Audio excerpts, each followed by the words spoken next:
నెల్లూరు నియోజకవర్గంలో వాడవాడల అభివృద్ధి పనులు పరుగులు పెడుతున్నాయని ఎమ్మెల్యే కోటంరెడ్డి శ్రీధర్ రెడ్డి అన్నారు. రూరల్లో 20వ డివిజన్లో పలు అభివృద్ధి పనులకు శంకుస్థాపన చేశారు. ఈ సందర్భంగా ఎమ్మెల్యే కోటంరెడ్డి మాట్లాడుతూ అభివృద్ధి పనులు వేగవంతంగా జరిపించాలి. చంద్రబాబు నాయుడు ముఖ్యమంత్రిగా ప్రవేశపెట్టిన సంక్షేమ పథకాలు అర్హులందరికీ అందాలన్న లక్ష్యంతో పనిచేస్తున్నామని తెలిపారు. గత వైసీపీ ప్రభుత్వ హయాంలో అనేక పరిశ్రమలు మూసివేశారని, దీంతో నిరుద్యోగులు రోడ్డున పడ్డారని అన్నారు. నిరుద్యోగులకు అండగా ఉండేందుకు కృషి చేస్తామని ఆయన తెలిపారు.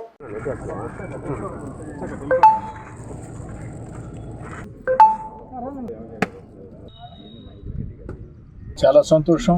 నెల్లూరు రూరల్ నియోజకవర్గం 20వ డివిజన్ 10 లక్షల రూపాయల వ్యయంతో ఈనాడు ఒక బ్రిడ్జి శంకుస్థాపన అతి త్వరలో వేగవంతంగా నాణ్యతా ప్రమాణాలతో పూర్తి చేసి అందిస్తామని మాట ఇస్తూ 20వ డివిజన్ కూడా నానాటికి వేగవంతంగా పెరుగుతూ ఉంది.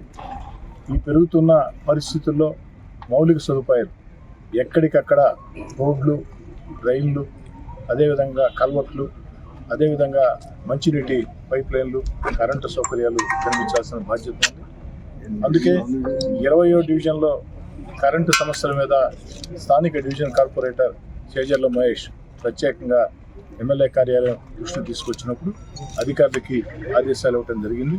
అతి త్వరలో ఈ యొక్క డివిజన్ మొత్తం కూడా అధ్యయనం చేసి ఎక్కడా కూడా ఆ యొక్క కరెంట్ ఇబ్బందులు లేకుండా చేయాలని చెప్పడం జరిగింది. అదేవిధంగా రూరల్ నియోజకవర్గంలో వాడలా కూడా అభివృద్ధి పనులు ఎక్కడికక్కడ వేగవంతంగా జరుగుతున్నాయి.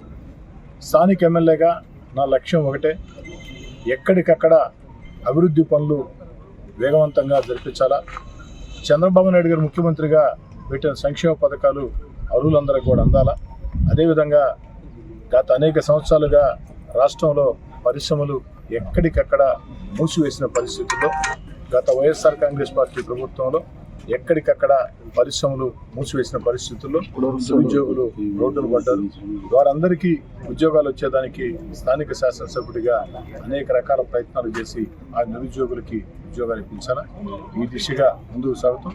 20వ డివిజన్ అభివృద్ధి కోసం వచ్చే 2 నెలల్లోపు, అంటే ఇది ఆగస్టు, సెప్టెంబర్, అక్టోబర్ లోపు మరో 40 లక్షల రూపాయల నిధులు ఈ యొక్క 20వ డివిజన్ అభివృద్ధికి కేటాయిస్తున్నామని చెప్తూ, అంతేకాకుండా త్వరలో కూడా ఇతరత్ర మార్గాల ద్వారా కూడా అనేక మంది ఏదైతే సిఎస్ఆర్ గ్రాంట్స్ కావచ్చు, ఎంపీ గ్రాంట్స్ కావచ్చు, వీటి ద్వారా కూడా నిధులు ప్రయత్నిస్తూ ఉన్నాం.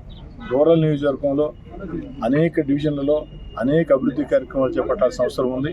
మరీ ముఖ్యంగా కొన్ని డివిజన్లలో చాలా ఎక్కువ చేపట్టాల్సిన అవసరం ఉంది. అవన్నీ కూడా ఒక సమగ్ర ప్రణాళిక రూపొందిస్తున్నాం. ఆ ప్రణాళిక ప్రకారం అభివృద్ధి పనులన్నీ కూడా క్రమపద్ధతిలో జరిగేటట్టు చర్యలు తీసుకుంటామని చెప్పని కూడా తెలియజేస్తాం.